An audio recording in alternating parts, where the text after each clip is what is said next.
Democratic leaders in Washington, D.C., calling on President Biden to take executive action to protect undocumented immigrants who have been living in the U.S. for a long period of time. CBS 8's Kelly Hussedall joining us live now with a closer look at what they want the president to do here. Kelly?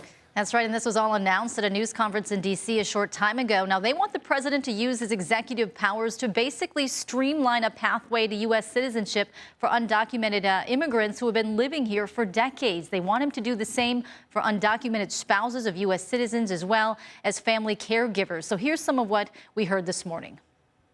We should not fear immigration as a subject matter.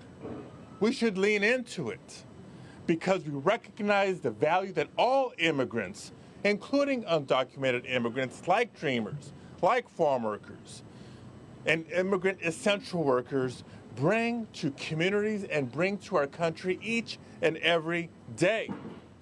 And U.S. Senator Alex Padilla, who represents California, is the one who has been really urging the president to act. Today, he was joined by fellow senators, including Cory, Senate Majority Whip Durbin, as well as other immigration advocates, and they are also urging the president to find a path to citizenship for DACA recipients, so undocumented young people who were brought to the U.S. as children. Now, Senator Padilla says California is not only the most populous state in the nation, it's also the most diverse state in the nation. He says not despite immigrants, but because of the contributions of immigrants. Now, his push for a more streamlined process comes at a time when immigration is a top issue as we move into this election year. We are seeing surges of migrants at the U.S.-Mexico border. According to Customs and Border Protection, the number of encounters here in San Diego this fiscal year are up significantly compared to last fiscal year. Lawmakers on both sides of the aisle agree immigration reform needs to happen, but they don't agree on what that should look like.